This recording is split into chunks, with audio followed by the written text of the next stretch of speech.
In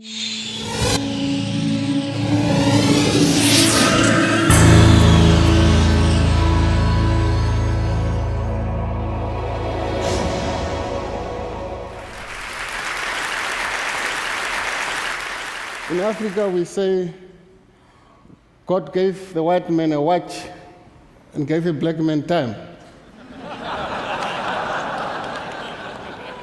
I think, how is it possible for a man with so much time to tell a story in 18 minutes? I think it will be quite a challenge for me. Most African stories these days, they talk about famine, HIV and AIDS, poverty, or war. But my story that I would like to share with you today is the one about success. It is about a country in the southwest of Africa called Namibia. Namibia has got 2.1 million people, but it is only twice the size of California. I come from a region in the remote northwest part of the country. It's called Kunene region. And in the center of Kunene region is the village of Sesfontein. This is where I was born. This is where I'm coming from. Most people that are following the story of Angelina Jolie and Brad Pitt will know where Namibia is. They love Namibia for its beautiful dunes that are even taller than the Empire State Buildings. Wind and time have twisted our landscape in a very strange shapes, and these shapes are speckled with wildlife that has become so adapted to this harsh and strange land. I'm a Himba, as I'm standing. You might wonder, why are you wearing these Western clothes? I'm a Himba, a Namibian. The Himba is one of the 29 ethnic groups in Namibia. We live a very traditional lifestyle. I grew up herding, looking after our livestock, goat, sheep, and cattle. And one day, my father actually took me into the bush. He said, "John, I want you to become a good herder. Boy, if you are looking after our livestock and you see a cheetah eating our goat, cheetah is very nervous. Just walk up to it, and smack it at the backside. And he will let go of the goat and run off." But then he said, "Boy, if you run into a lion, hey, don't move. Stand your ground. Puff up. Just look it in the eye, and it may not want to fight you."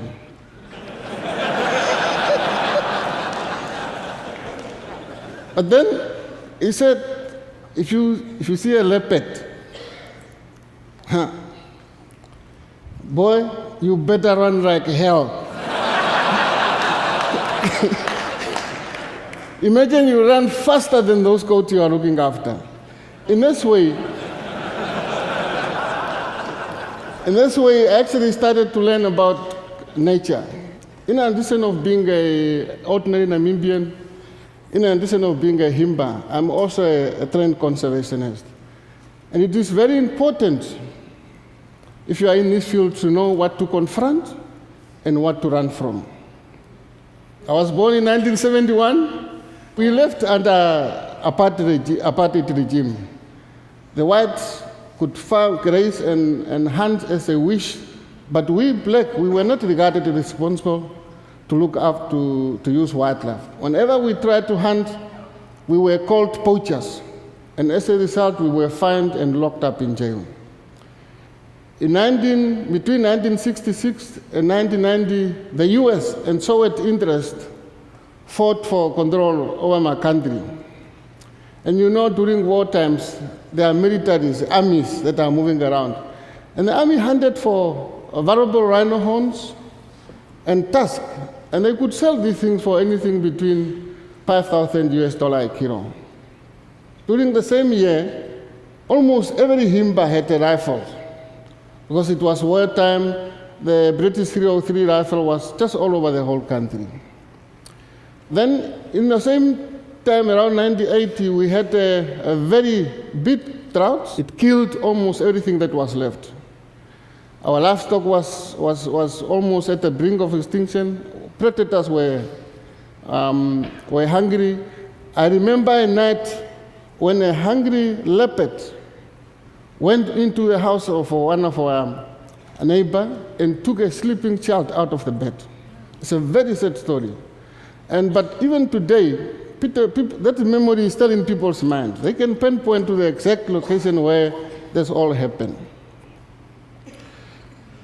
And then the same year, we almost lost everything. And my father said, why don't you just go to school? And they sent me off to school just to get busy somewhere there. And the year I went to school, my father actually got a job with a non-governmental organization called IRDNC, Integrated Rural Development and Nature Conservation. They actually spent a lot of times, years in the community. They were trusted by the local communities, like our leader, Joshua Kangombe. Joshua Kangombe saw what was happening, wildlife disappearing, poaching was skyrocketing, and the situation seemed very hopeless. Death and despair surrounded Joshua and our entire communities. But then the people from IDNC proposed to Joshua, what if we pay people that you trust to look after wildlife? Do you have anybody in your communities or people that know the bush very well and that know wildlife very well? Hetman said, yes, our poachers. Huh? Our poachers? Yes, our poachers. And that was my father. My father has been a poacher for quite a long time. Instead of shooting poachers dead like they were doing elsewhere in Africa, IRDNC has helped headmen reclaim their abilities to manage their people and their rights to own and manage wildlife. And this, as people started feeling ownership over wildlife numbers started coming back, and this actually became a foundation for conservation in Namibia. With independence, the whole approach of community getting involved was embraced by our new government. Three things that actually help to build on this foundation. The very first one is honoring of tradition and being open to new ideas. Here is our tradition. At every Himba village, there is a sacred fire.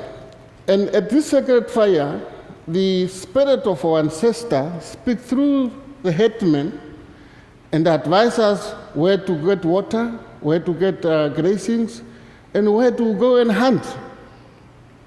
And I think this is the best way of regulating ourselves on the environment. And here's the new ideas. Translocating rhinos using helicopters, I think it's much easier than talking through a spirit that you can't see, isn't it? And these things we were taught by an outsider. We learned these things from outsider. We needed new boundaries to describe our traditional lands. We needed to learn more things like GPS, just to see whether can GPS really reflect the true reflection of the land, or is it just things that are made somewhere in the West? And we really wanted to see whether we can match our ancestral map with digital maps made somewhere in the world. And through this, we actually started realizing our dreams, and we maintained honoring our traditions, but we were still open to new ideas. The second element was that we wanted to have a life, a better life where we can benefit through many things. Most poachers, like my father, were people from our own community. They were not people from outside. These were our own people. And sometimes once they were caught, they were treated with respect, brought back into the communities, and they were made part of the bigger dreams. The best one, like my father, I'm not campaigning for my father, they were put in charge to stop others from poaching. And when this thing started going on, we started becoming one community, renewing our connection to nature. And that was a very strong thing in Namibia.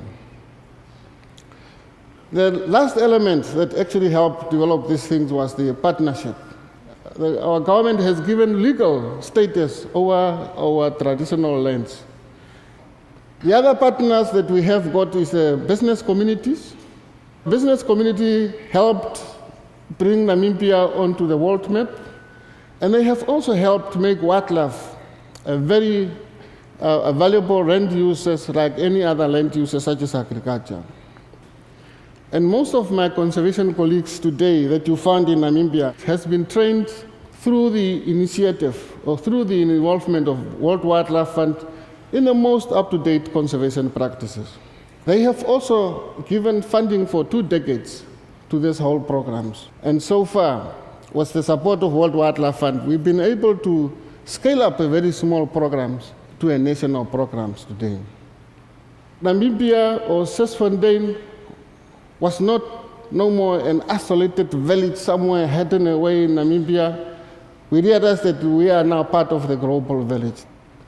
30 years has passed since my father's first job as a community game guard. It's very unfortunate that he passed away and he could not see the success as I and my children see today.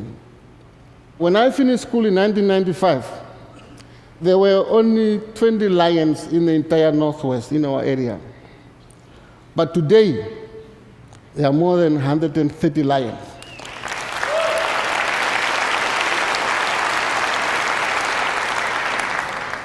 So please, if you go to Namibia, make sure that you stay in the tents. Don't walk out at night. The black rhino, they were almost extinct in 1982.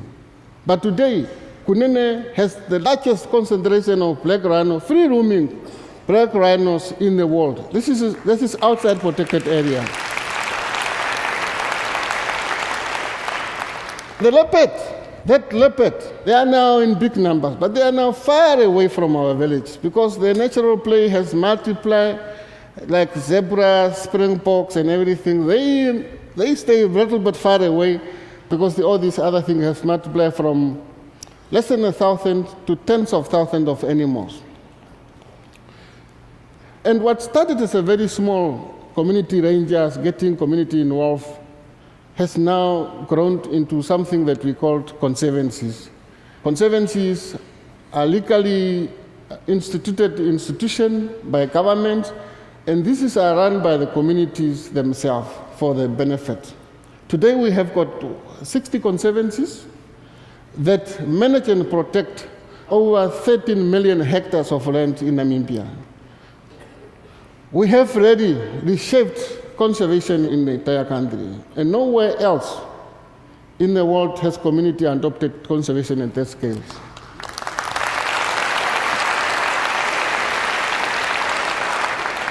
In 2008, conservation generated $5.7 million. This is our new economy based on the respect of our natural resources. And we are able to use this money for many things. Very importantly, we put it in education. Secondly, we put it for infrastructure, food. Very important as well, we invest this money in HIV and AIDS awareness education. You know that Africa has been affected by these viruses. And this is the good news from Africa that we have to shout from the rooftop.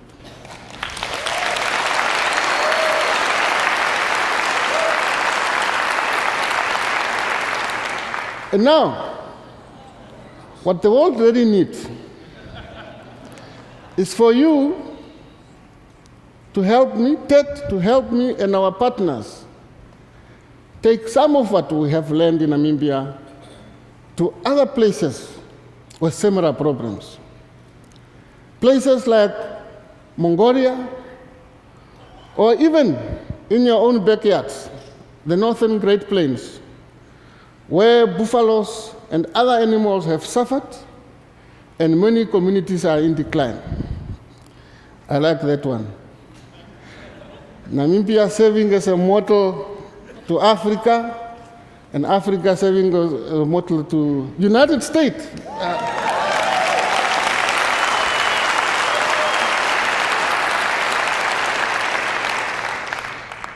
We were successful in Namibia because we dreamed of a future that was much more than just a healthy wildlife. We knew conservation will fail if it doesn't work to improve the life of the local communities. So, come and talk to me about Namibia. And better yet, come to Namibia and see it yourself how we have done it. And please do visit our website to learn more and see how you can help CBNRM in Africa and across the world. Thank you very much.